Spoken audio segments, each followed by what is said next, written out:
And we're live. Good morning, everybody. Thanks for joining us on this beautiful Friday. Congratulations, you made it through the work week. Got the weekend ahead. Spring's coming. Maybe a little bit of yard work. I might have some of that going on here as well. So join us. We're happy to have you here. Pull up a chair and let's talk about food safety. My name is Bryan with the Food Leadership Group, and I'm very happy today to have my great friend Shawn Stevens with the Food Industry Council, COUNSEL. With us here today. He's the founder over that group. How are you doing today, Shawn? Hey, I'm fabulous, Bryan. And I keep feeling like I have to say Happy New Year to everybody. I can't believe we're in March. I know, it's crazy. Yeah. We were doing a little bit of prep for this conversation here today. And I'm like, this time of year too, it's like tick, tick, tick. Oh, got to get my taxes done. And your comment back was, oh, thanks for that reminder, right? It's right. Getting all that done is never fun.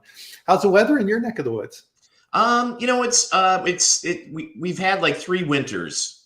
It was really, really, really cold in December, and then it started to heat up towards the end of the month. And then in January, it got below 0 for a few days, and then it started to warm up into the 40s again. We thought, okay, well, maybe we're on our way to spring, crawling out of the darkness of the frozen tundra here in Wisconsin. And then it got cold again and well below freezing for a long time. And now it's starting, we're starting to climb out. So we're probably in the 30s today. We've got a overcast, but not too bad. I think we're almost there. I can almost, if I reach far enough, I think I can almost touch spring. Yeah, and part of it is I'm in Colorado, and this time of year is faux spring, and you'll get lulled into this false sense of security. Temperatures get into the 50s. You're like, this is nice, and then you get a snowstorm. So everybody's always very worried about that.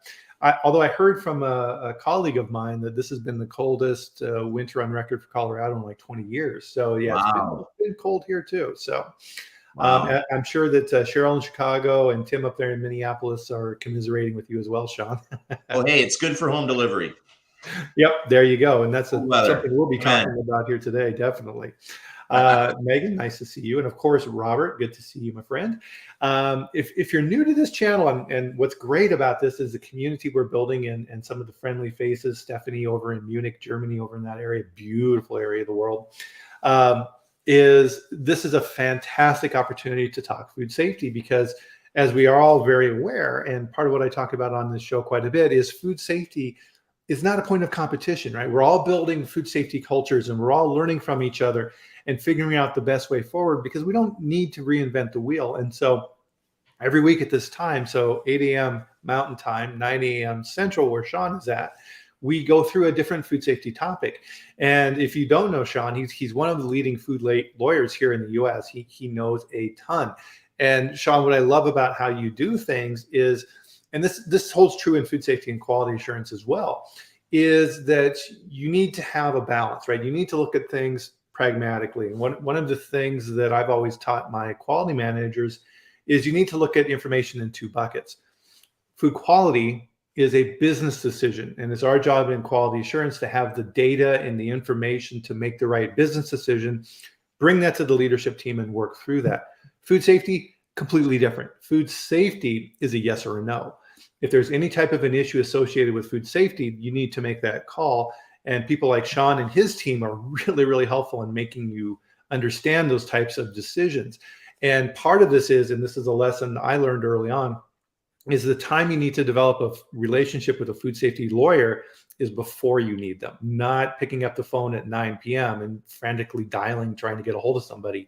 That doesn't give Shawn and his team the correct context of what they need to know to be able to help you properly. So don't procrastinate on building that relationship. Very important.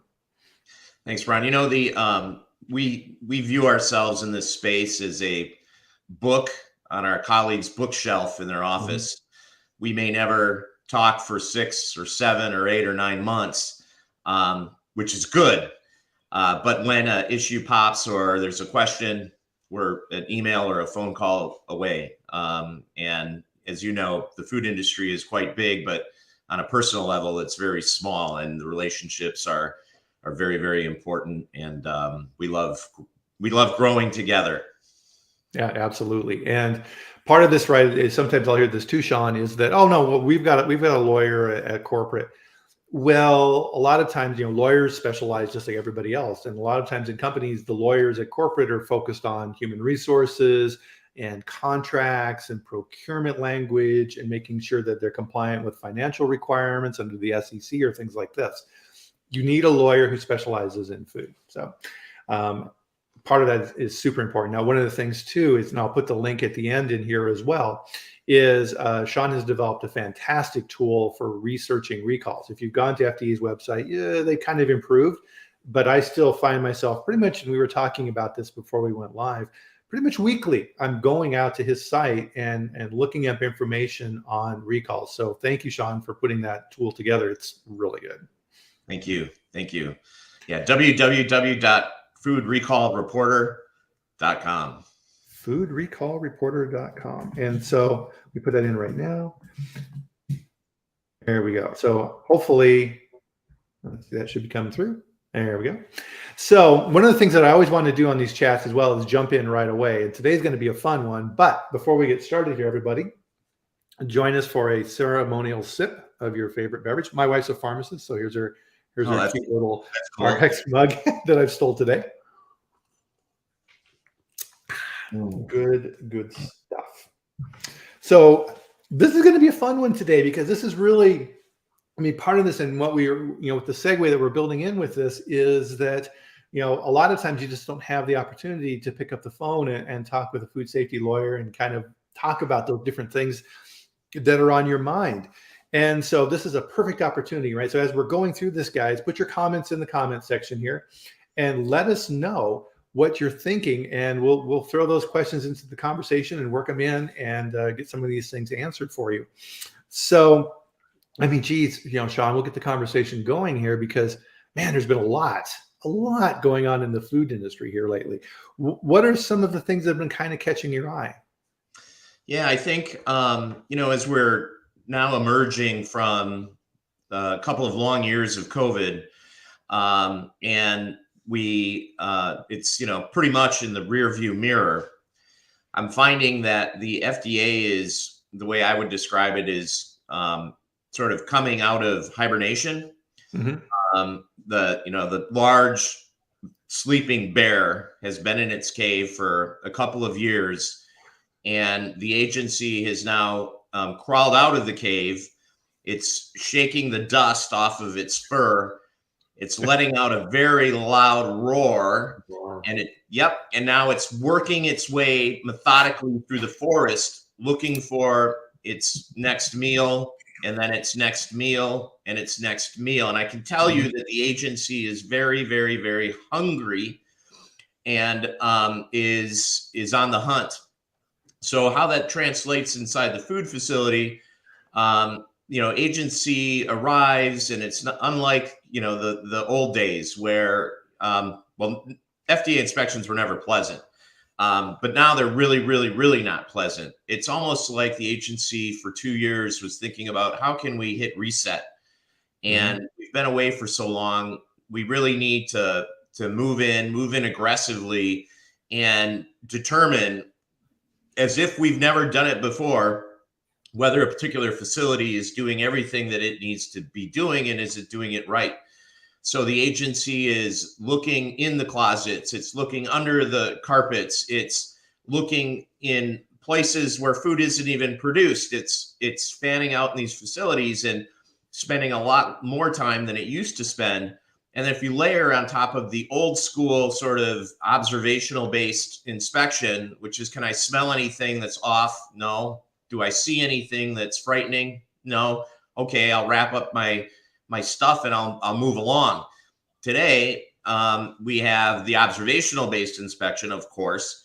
I do think the agency is more critical on observations than it was in the past. But layered on top of that, we have the renewed swabathon. And the agency is getting, it's been learning over the course of the last, I hate to say it, but almost a decade now of swabathons, right? At one point they were new, but they're getting really good at figuring out how to swab, where to swab, to maximize to the greatest extent possible that they're going to find a pathogen in a location where you couldn't. So they're, Listeria hunters, they're Salmonella hunters, and they're getting very good. And then layered on top of that, of course, is the now FSMA based inspection, which is, what does your written preventive control program look like? Is it compliant? Are you checking all the boxes operationally with respect to your programs and what you're supposed to be doing? So these inspections are lasting a lot longer. Oh, and then there's history. There's history now, right? This isn't a first date anymore with the agency because they've been in the facilities before. They've done swabathons before. They've found Listeria or Salmonella before, and they conducted whole genome sequencing on it. So there's a history there, right? So when they're now coming back a decade later and they're conducting swabathons and they're finding strains and they're doing WGS, guess what? More frequently and increasingly, the agency is finding matches to previous strains. So what does that equate to? Persistence in the agency's mind. And the agency has adopted what I would describe as a 3 strikes and you're out approach. And I think 3 strikes are actually going to turn into 2 strikes and you're out, where if the agency finds the same strain persisting in your facility on 3 subsequent, or not even 3 subsequent, 3 visits, over the course of many years, you're now boating into warning letter territory. Right. And I think the agency is actually moving closer towards 2 strikes and you're out. And warning letters are flying, across the deck, and the agency is issuing these now. 483s, kind of no harm, no foul. Thanks for bringing this to our attention. We'll fix it. Right. We have 15 business days to do a response that hopefully is well supported. So we get out of warning letter territory, but warning letters are very public. And probably everybody on this call and everybody who will listen to this podcast over time will see that, maybe has a little notice right in their email when FDA issues a warning letter, and company X, Y, or Z just got hit. And when the agency raises an issue to a warning letter, the agency is crossed the line where it's no longer maybe upset. It's angry. Yeah. It's like, listen, we gave you a 483. We gave you an opportunity to respond. We gave you an opportunity to fix the problems, and you're not doing it. So the language that they use in the 483 or in the warning letters is never pleasant, right? And it's very very aggressive.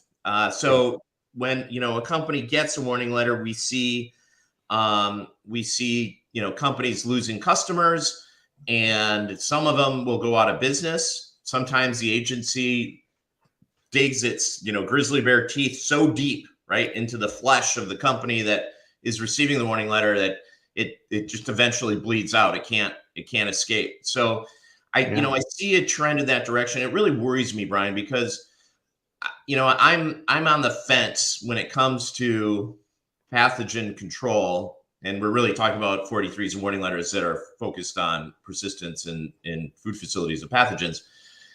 On the one hand, and I'm interested in your perspective on this, so I'll ask you a question. But on the one hand, we have legacy facilities operating, in many cases, equipment that was manufactured years and years ago, well, decades and decades ago. It's not of hygienic design. It's going to cost $500,000 to replace it or more, and we've got pathogens in those environments.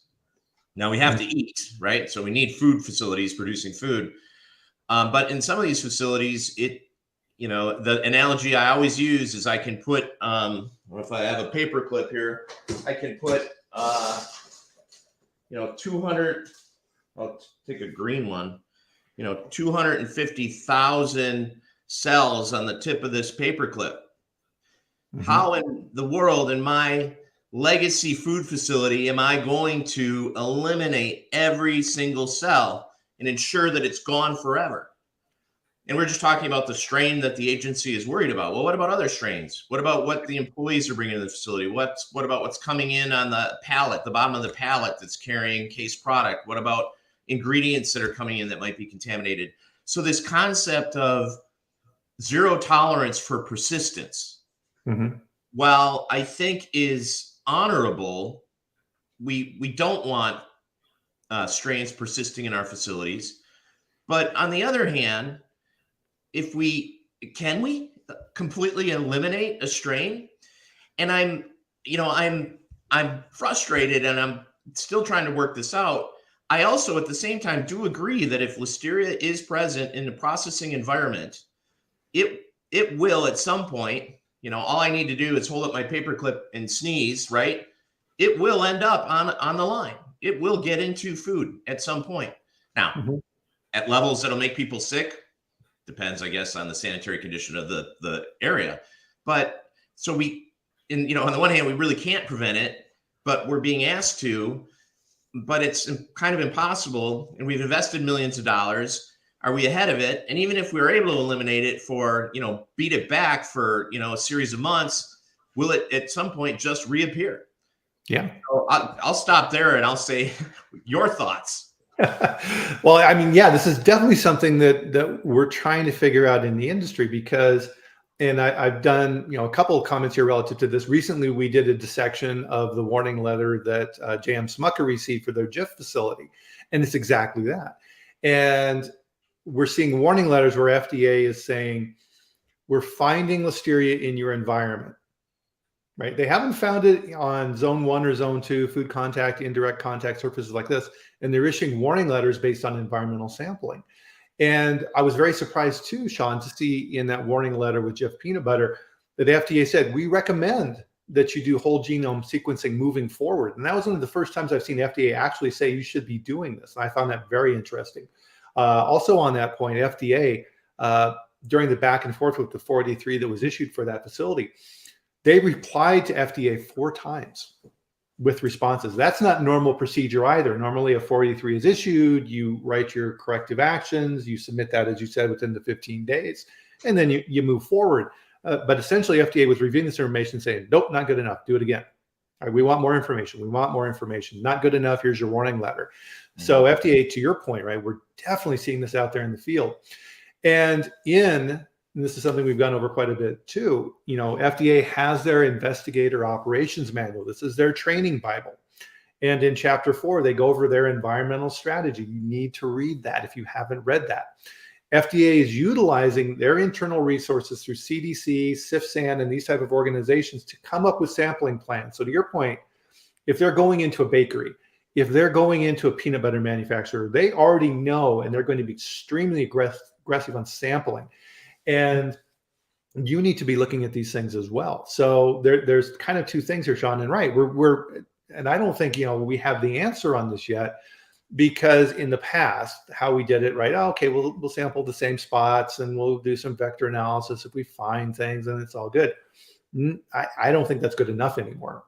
And the other side of that, and this is the conundrum we're caught in, is if you're overly aggressive on your sampling program, right? Because this is all information FDA can review, are you hurting yourself, right? And so I don't have an answer to that.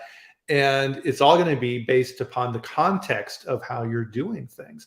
And this is where having, if I'm in charge of food safety for a food company and I'm seeing issues popping up like this, right? This is where having, a food lawyer to help you work through these issues can be extremely helpful, because all of this is always based upon the context of what you're doing. Right? There's no one size fits all. Yeah. I saw Corey's comment about it's not impossible to eradicate. And I actually smiled because and this leads into just another conversation point, Bryan. One of the problems that the industry is currently facing, I think it's the largest problem from my perspective, is the way that we speak. So we're having a sort of professional colleagues, food safety conversation here behind closed doors ish. And we're chatting about, issues and kind of spitballing, but I see when we are interacting, and I say we, because I've been guilty of it in the past and I'm trying to change the way I speak. But when we interact with company leadership, oftentimes we're dealing with leaders who maybe don't have any food science background or any food safety background, or they haven't been in the food industry. Somebody was a CEO of a company that made nuts and bolts, and she was really good. So she was recruited by a food company to come in and run. And when the leadership hears from the food safety folks that, yeah, we're getting some listeria hits in the environment, they will hail the food safety and quality folks into their office and say, okay, what's this listeria thing I'm hearing about? Should I be concerned? Is that a problem?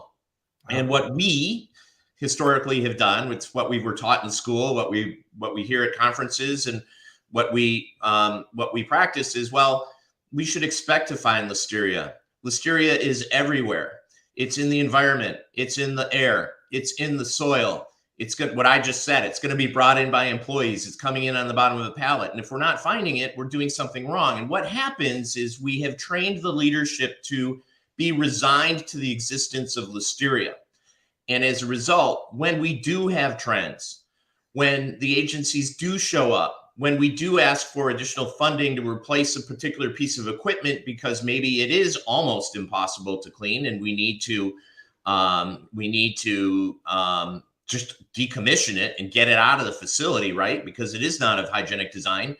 The corporate leadership says, well, why would I spend $2 million for these repairs and fixes when you're telling me listeria is going to be there regardless, right? We've lost the battle already before we've even started the fight. So I like Corey's pushback, say, Shawn, it is not impossible. And that's what I frankly counsel food safety professionals out there when they step into the office of the C-suite and they're dealing with company leadership, is to put the fist down and say, no, we need to do this. And you know, I would say impossibility is on a sliding scale where we have a sliding scale where it's if we're running at full tilt. All right, let's say we get a 43. We continue operating.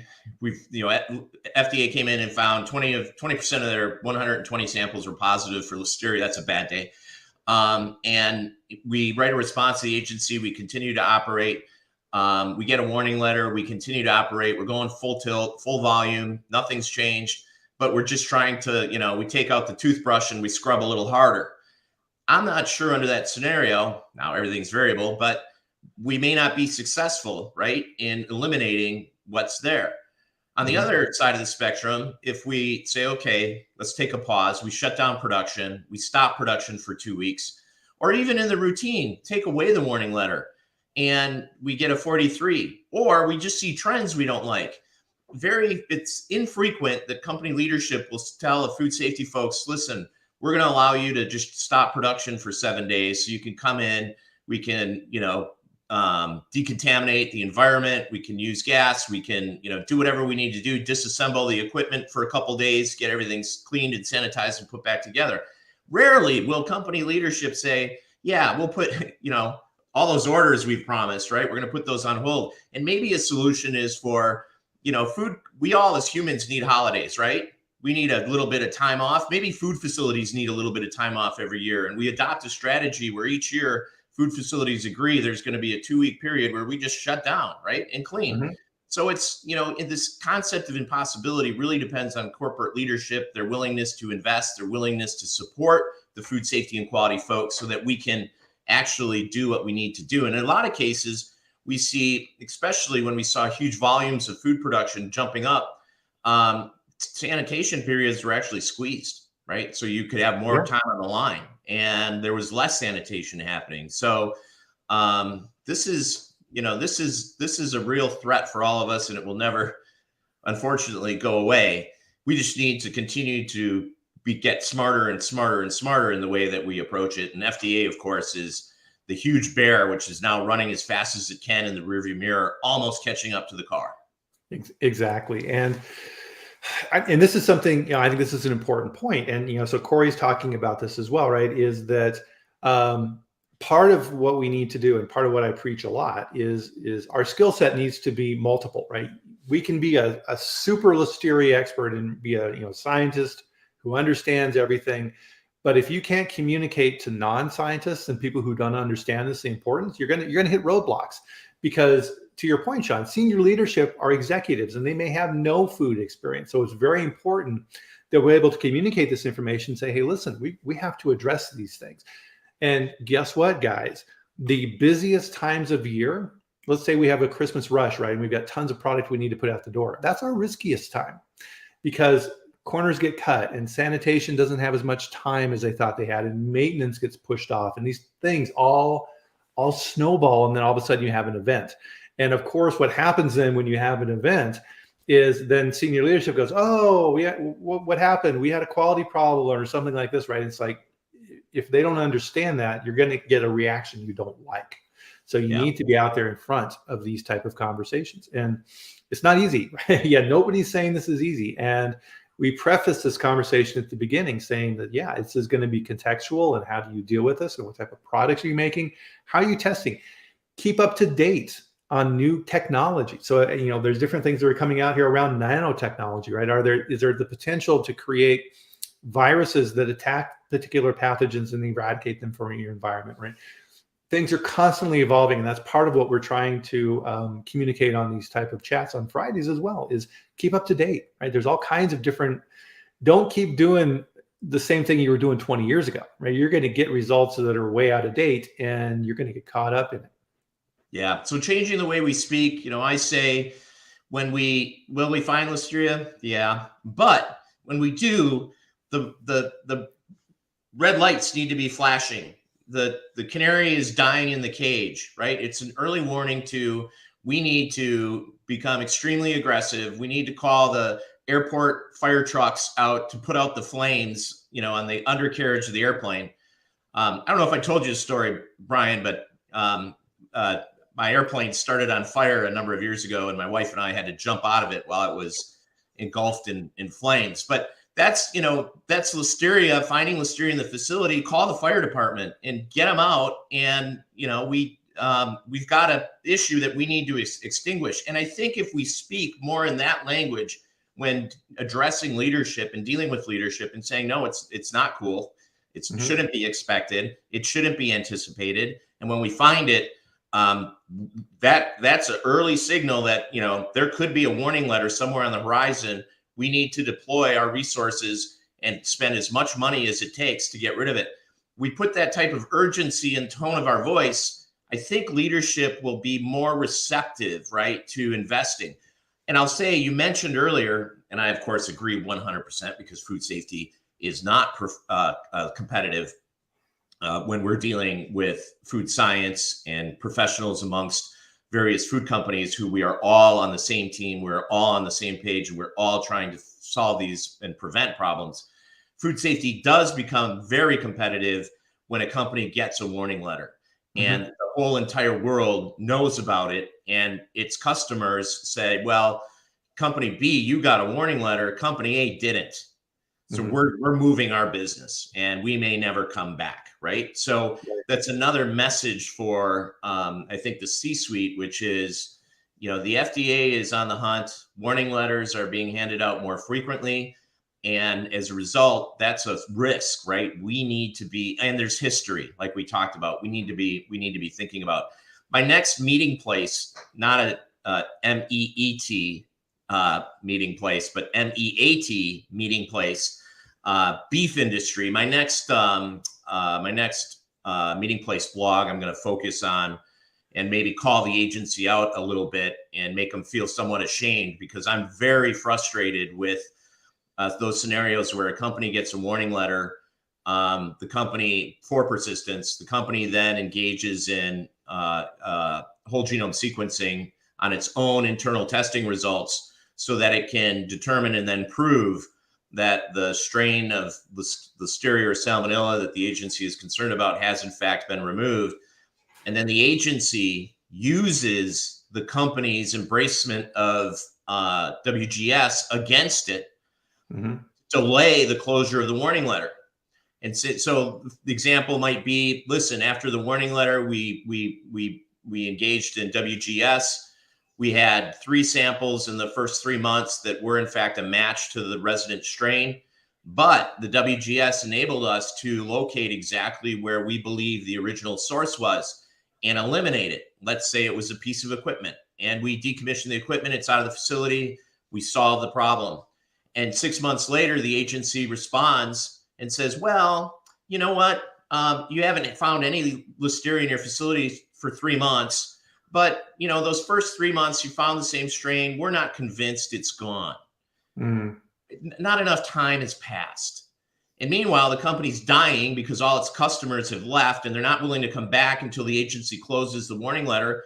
And the company is just being stabbed to death, right? Or it's, just torn apart by the bear. And it's frustrating, and it saddens me that FDA would punish a company for engaging in these new techniques and technologies in an attempt to do the right thing. It's Right. incredibly frustrating.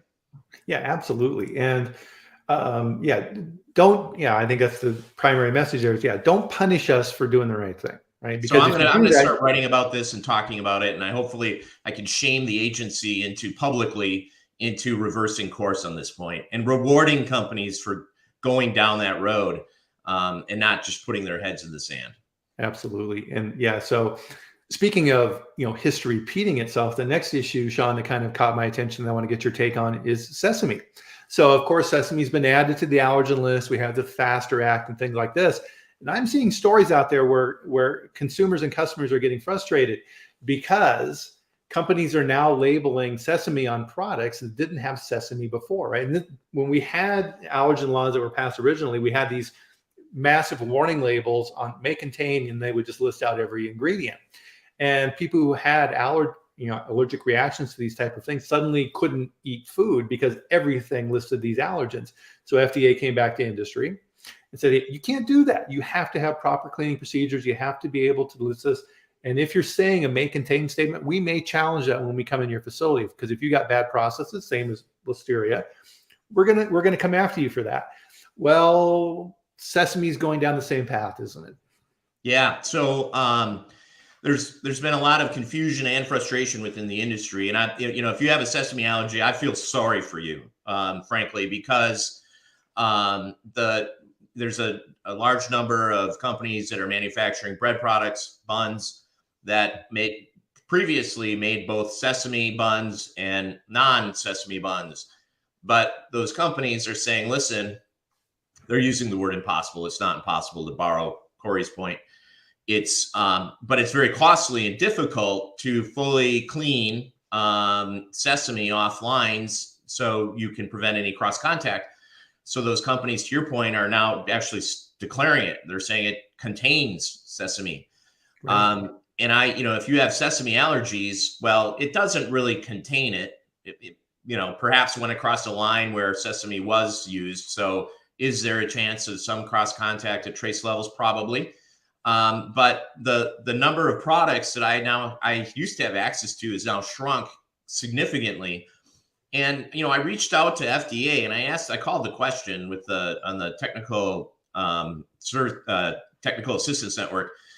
And I said, listen, hypothetically, if a company is manufacturing a bun and it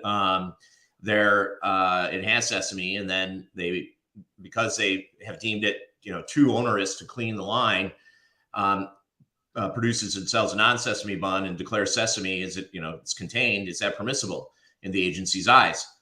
And the agency completely deflected the question, wouldn't answer it. So I asked it again, more pointedly, completely. I think actually the second time they just ignored me. So the agency isn't. I can be kind of pesky sometimes, but the agency, so they are acknowledging, I think, implicitly their mistake. And I don't know if there's a better answer to, their sesame is an allergy, but it's creating all sorts of havoc and issues within the industry. And I don't know where this really goes, Bryan. Yeah, and so part of the purpose for our conversation today is to bring light to these type of things, right? So if you're dealing with a supplier who's in the bakery industry or things like this could have a dramatic impact on your food safety plan, because now all of a sudden a supplier that previously hadn't declared this allergen and they filled out their forms, and you need to circle back and see if they've changed their stance, because that could have a very direct impact on you. So make sure and check on those things. I saw, I was visiting, my wife and I were visiting her parents in Rochester, Minnesota, Lake City, a week ago, and we stopped at a retail establishment, fast food, And in the drive-through line, there was a sign that said, notice to customers, while our buns don't have sesame seeds, the language used was they contain trace amounts of sesame flour was the word. There's no sesame flour in there. I suppose sesame dust you could recharacterize that's on the line as sesame flour. I'm not sure, but that was the solution adopted by that particular company to provide notice, because its suppliers were unable to guarantee that sesame would not be present in those buns. I suppose if you're operating a non-sesame bun facility, probably doing pretty well today, business-wise, because there's going to be a huge demand for those products, I think. Yeah, absolutely. And that's the direction I see this going. So I used to run quality assurance for a company that made gluten-free products. And the way we managed that is we had a facility, everything was gluten-free. There was no gluten in the facility. And we would still test finished product just to be sure, because as you're well aware, in the agricultural space, there is some risk of cross-contamination on the raw agricultural side of things, just because of trucks and all these type of things. Right. And now you look at sesame, right? So sesame seeds, it's kind of like the Listeria thing, teeny tiny little seeds, right? In the dairy industry, they went through this as well. So companies that were manufacturing dairy products, so milk or things like this, now all of a sudden it's like, ooh, hey, we gotta get into this plant-based space. Let's start making soy milk, and let's start making almond milk and these type of things. And dairy plants were designed for efficiency with one allergen. So you have valves and all kinds of stuff that there's a potential for cross-contamination. So the dairy industry had to go back and redesign their entire operations to make sure that there was no potential for cross-contact. My guess is, Shawn, what's going to happen with the bakery industries are going to be dedicated non-sesame facilities with absolutely no sesame, because it's just so difficult to control. Right.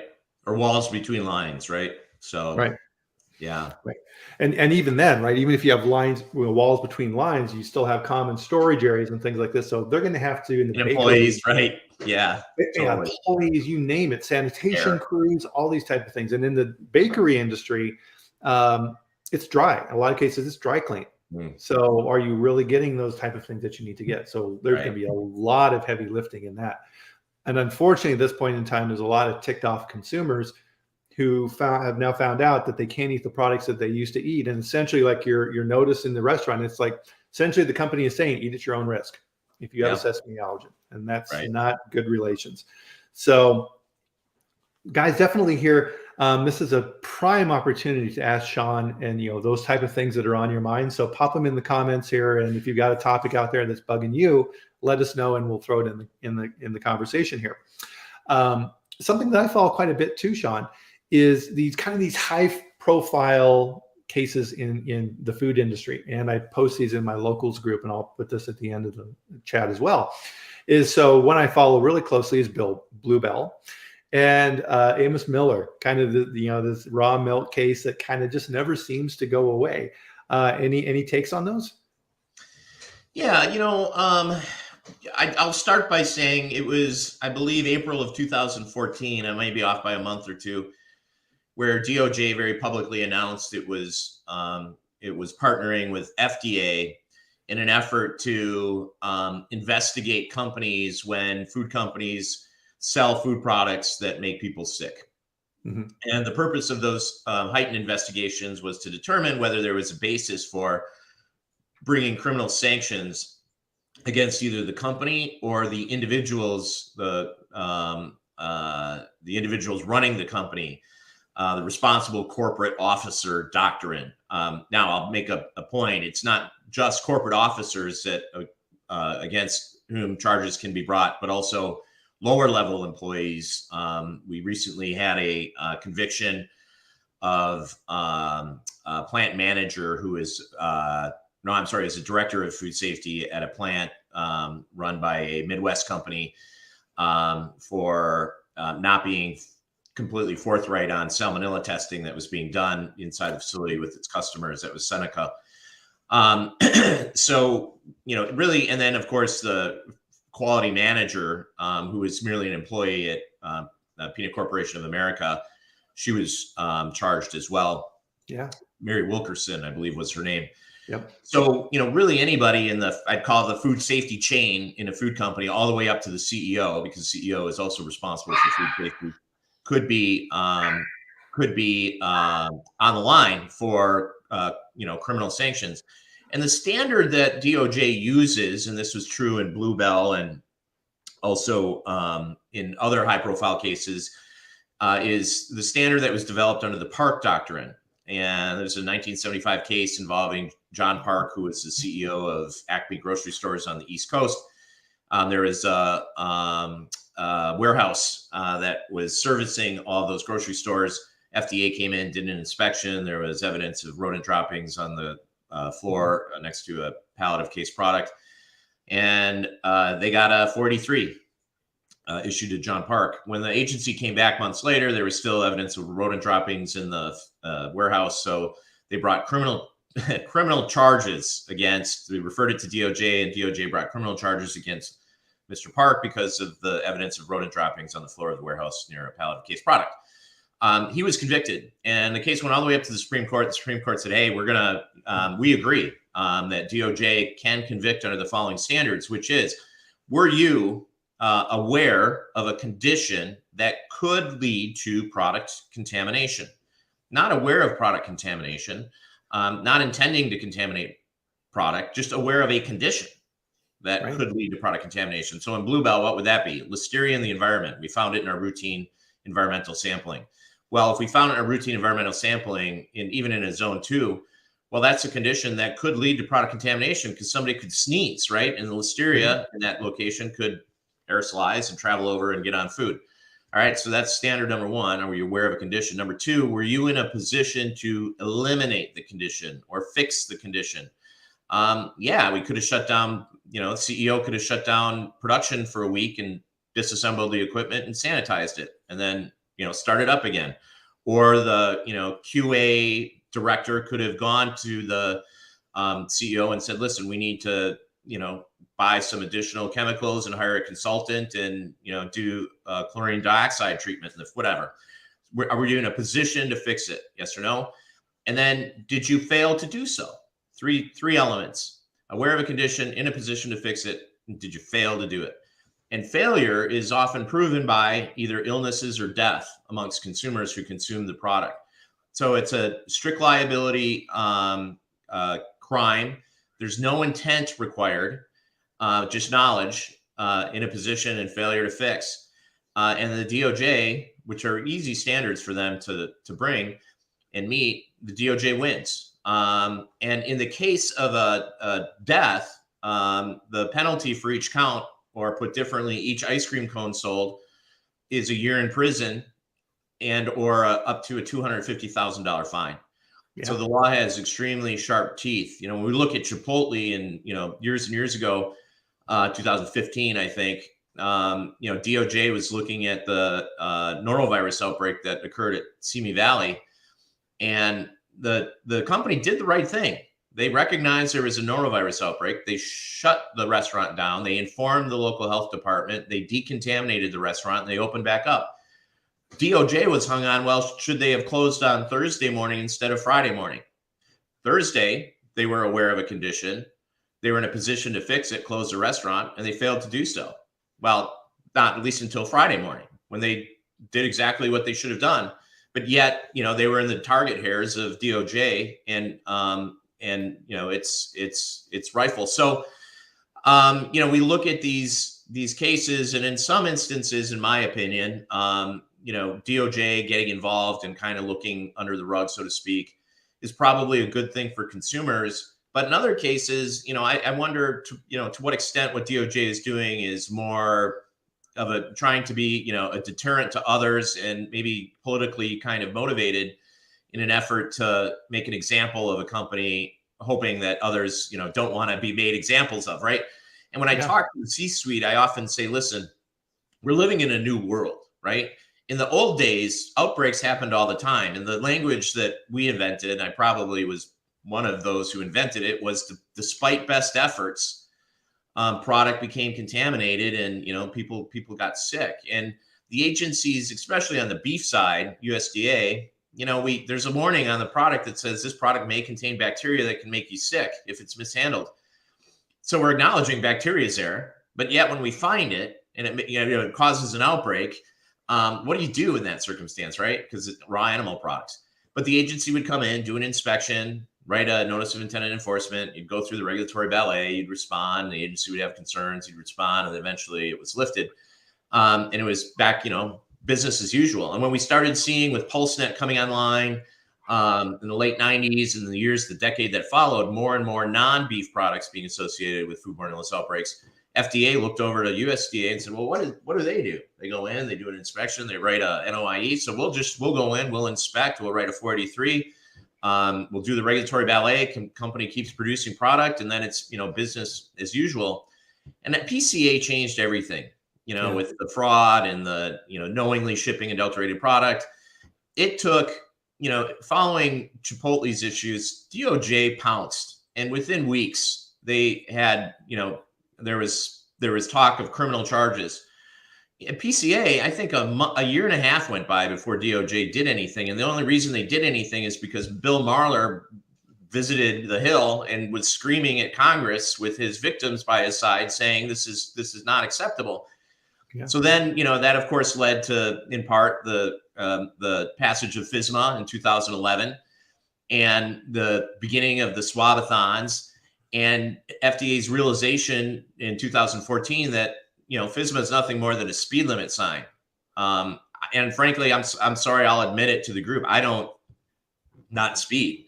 I'm always a little bit above the speed limit, right? And FDA realized that, and the only way they could turn FSMA into something that had teeth was to make foodborne illness stop by creating risk for companies that either the company or the individuals involved could be charged criminally. So that's how we got here. And we see, we've seen it play out in a number of different cases. And, really the message is if we produce food that makes people sick, we should expect visit from, FDA criminal enforcement and perhaps a referral to DOJ. And I use this as a tool, Bryan, not necessarily to scare the C-suite, but when I deal with the leadership in companies, the message is, listen, the world has changed. We're living under different standards and expectations. In the old days, outbreaks occurred and, we were resigned, listeria's everywhere, right? But today it's different. And we need to operate, we need to think differently and we need to operate differently to completely protect the brand. And, the CEO and the other leaders, they'll sit up a little taller in their seats when we start, talking about this new risk and exposure. Right, exactly. I think that's kind of the theme that's emerging with the show here today is as food safety professionals and technical experts and things like this, it's absolutely critical and imperative that we develop the skill set, the ability to influence and inform without being all doom and gloom, right? Oh my God, the senior leadership, so they understand, and we become a valuable tool in helping them understand risk, because part of their job is to think about where's this company going to be 3 to 5 years from now? What are the things I need to worry about? Do I need to worry about inflation? Do I need to worry about financing for the company? All the things that they think about. It's our job to make sure that food safety is on that list of things that they're thinking about. And for the next topic, I definitely wanted to get on this one too, is part of what we're doing as well in the food safety world is we're looking out in the distance and we're looking at new and emerging threats because these things happen all the time. Listeria wasn't a problem until refrigeration became common. And now all of a sudden Listeria is like, oh, I kind of like this niche, right? I have a good competitive advantage here. And then that became an emerging threat. We're seeing all these things going on now. E-commerce, and Corey on our chat here is an expert in e-commerce and looks at this a lot. And we've talked about it on the chat before. These people who are delivering you food, home meal delivery companies, all these other people who are shipping food, and it's going through channels that weren't designed to ship food. Now, there's also, and we'll throw this one in here too, is new products, right? So we have these things that are meat analogs or things that are kind of like meat, and they throw all these different ingredients together and they put it in a package and they make it look like meat, but it's not meat, right? So now you've got all these ingredients, lots of water, lots of nutrients. What's going on, right? So we need to be really looking at these two type of topics. So I wanted to get your take on those, Shawn. Yeah, when you look at some of these new novel foods, I think the industry is still trying to figure it out. A huge amount of risk on the incoming side. A lot of the ingredients being used, I agree with you, are, traditionally have been regarded as high risk. And you have the usages vary too, right? So if you cook some of these products to temperatures that would normally be required to eliminate pathogens, the product may not be as palatable. So you've got, risk on both ends, both what's incoming, and then I guess both ends and in the middle, what's incoming, what's being introduced in the facility and what exists in the facility and can be reintroduced into a finished product. And then how is that product being handled on the back end? And I think from my perspective, there's still a lot of science that's being kind of worked out to figure out, okay, what is the happy medium? And as more and more companies get into new and novel techniques and novel products, we're going to see new and novel challenges that they're, going to be facing. Now, what will likely improve food safety of, a lot of these new things? Unfortunately, the answer is maybe an outbreak, where a whole bunch of people get sick, a crisis occurs, and then, we all learn from it. But it is challenging. At the same time, it's exciting for consumers to have, access to new and different types of products. I often kind of giggle and say, someday I probably won't be here anymore, but someday people are going to be like, you mean like humans like actually killed animals and like rip their hides off and then cut them up with knives and then ate them? That's nuts, right? Yeah. Who knows, what this world will look like 50 years from now.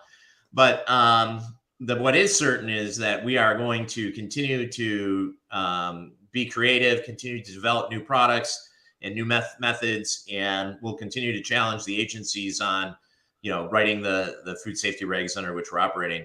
On the, I'll stop there just to let you add any comments you might have.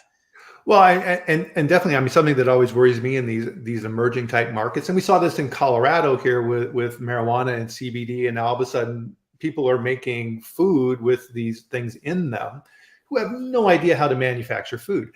These are entrepreneurs who look at these new and emerging markets and say, "Oh, cool, I'm going to get into that and make my fortune," right? And they don't know anything about food safety, and they are only making gummy bears or who knows what as a delivery vehicle for that drug. And that's a huge risk. And they don't understand, right? So part of what we do, and this is why we do these chats, is getting the word out and doing these educational opportunities. And as consumers, right, because we all consume product too, we have to be very aware of these potential risks as well. Yeah, absolutely. And then, so I guess that, you had also touched on home delivery. I've always been, and I'm glad to see guidance coming out. I'm glad to see more and more attention being focused on the safety aspect. I think when this whole concept of home delivery first started, and I was like, there is no way that people are literally going to trust somebody else to pick their food at the grocery store, to manufacture a product and then, mail it to them. In the mail. It didn't make any sense to me. And now we've, of course, as you know, and in the early days, it was kind of the Wild West. It was just, I remember Uber Eats, they've taken it off their website. I checked, used to advertise, hey, come and drive for us and deliver food to people. And the best part of being with us is that you don't have a boss. There's no boss. There's no manager. There's no supervisor. There's no boss. You're your own boss. Do whatever you want. All you got to do is get the food to the person that ordered it. I don't want somebody without a boss delivering food to my house. I'm sorry. And I think Uber Eats gets it now. And, now we're focused on, and the major chains are focused on, and the industry is focused on, okay, how do we ensure safety in the delivery of food products from a restaurant to a home? It wasn't that long ago. There weren't even any tamper-proof, tamper-proof packaging. So, I'll guarantee you, if I was an Uber Eats driver and I went to McDonald's and I got that hot bag of steaming food and it sat it down on the seat next to me. I can smell the French fries sitting here right now, Brian. I would reach into that bag and I'd grab a few and eat them, right? They're going to Absolutely. miss a couple fries. Yeah, absolutely. Yeah. And you know, every single Uber Eats driver that ever delivered food probably has at least done that on one occasion. And you raised a point. Yeah. When we were chatting the other day, what if, you know, because the information and data exchange is pretty wild right now. You know, the drivers may know who does or doesn't tip. And are they going to mess with the food being delivered to somebody that they understand is a non-tipper, right? And then the other thing we had raised as well, you know, what happens when you're out partying late at night and all your buddies are in the car and one or more of them start puking, right? Because they had too much to drink. And now I'm setting somebody's food on that, right? Or in that bag. Yeah. So, you know, it's hard enough to ensure food safety and proper handling inside four walls of a food facility where you have QA, you have food safety, you have supervisors, you have leaders, you know, on the line watching at every moment. In some cases, you have USDA in the facility watching every moment. Now imagine basically an employee pool of hundreds of thousands of drivers, all of whom have different backgrounds, different personalities, different education, trying to set standards, right, for them to follow with no boss. Yeah, exactly. And Megan asked a great question here. I think this is a perfect way to kind of bring this back up for our conversation. So would you say companies are listening / paying attention to these warnings from DOJ and what we're talking about here today?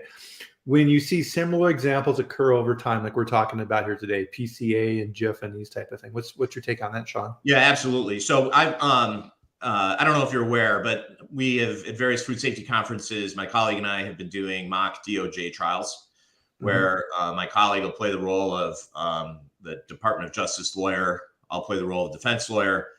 He'll give arguments under a fictional scenario, a factual scenario of why a food company or a vice president of food safety at the food company should be held liable, or the CEO. I would argue why they should not. And all these themes we're talking about are integrated in this scenario. And then the jury will deliberate. And the jury is the audience. And we'll usually put them in small groups. They'll deliberate. They'll issue their verdicts. We'll collect them. And then we'll announce the results and we'll discuss. And we've been increasingly not only doing that at public events, but also privately for companies for the C-suite. So we've been invited on lots and lots and lots of occasions to visit food companies and do this exercise so the company leadership can see what it would look like if this were to actually occur. And if you look at Bluebell, you know, one could argue maybe they had more listeria findings, intermittent listeria findings, than would be desirable. But that's the reality in a lot of food companies. And Bluebell is no different than a lot of food companies producing food and selling it today. The only difference is somebody, you know, 9 people over the course of 5 years happened to get sick from a strain in the facility. And it, you know, resulted because of a healthcare facility, or at least it was tracked down because of a healthcare facility that was using Bluebell ice cream to make malts and shakes. And you know what happens to a malt or shake that's in a hospital and that's sitting next to the bed on the nightstand? It sits there for 5 hours and it gets warm. And then the trace amounts of listeria that exist can reproduce and then ultimately make the person who is sick in the hospital sicker, right? Or even worse.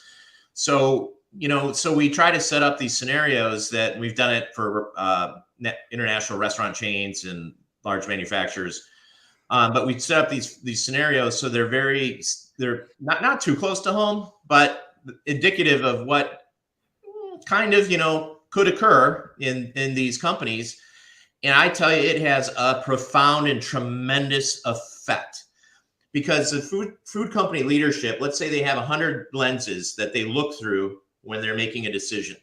It's their education, it's their background, it's other companies they've worked for, it's the training they have, it's the conferences they've attended, it's all of these lenses. And what we're doing is we're adding one more, which is the litigation lens, the exposure that could occur if we're finding listeria in the environment.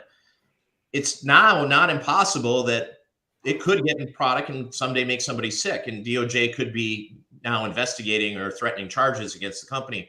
So it gives the leadership an additional lens through which to look, to say, when they're making decisions and decision making, to say, listen, if we do go down this path, we're decreasing the likelihood, if we have a bad day, that we could be in the crosshairs of DOJ. But if we go down this path, right, we know we're protecting our flank, right? And we're going to be okay at the end of the day. So it's really, really effective. I would say absolutely, as much as we can use these examples to educate company leadership, the better off we're going to be.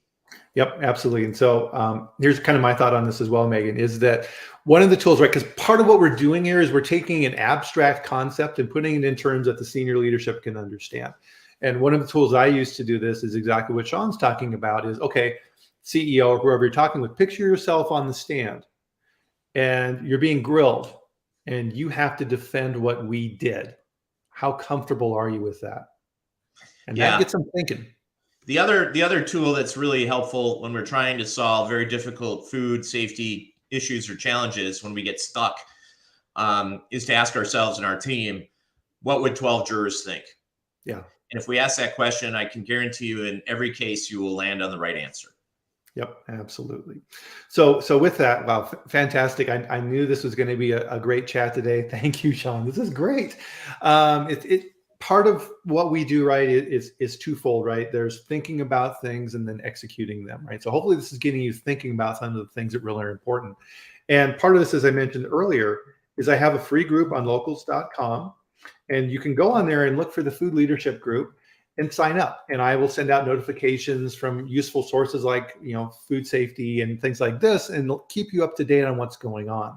And you can use these tools then to help educate within your company as well.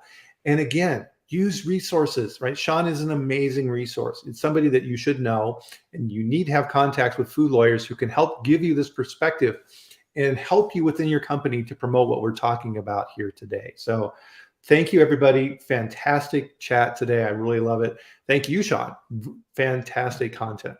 Thanks, Bryan. It's always lovely chatting with you, and as much perspective and insight as I hope I'm able to give every time we're together. I learn just as much from you. So it's been fabulous. Thank you. And thank you to everybody who attended. You've invested an hour of your time, and we really appreciate that. We know you're busy. We know you've got lots going on. So thank you for doing that as well. And we will see you back here next week on Friday at 8 a.m. Mountain Time, 10 a.m. Eastern for the next food safety chat with our next food safety experts. I'm really looking forward to that. So everybody have a great weekend. My dog sounds like he's looking forward to the weekend too. So we will see you next week. Thanks, everybody. Have a great weekend. Take care. Bye.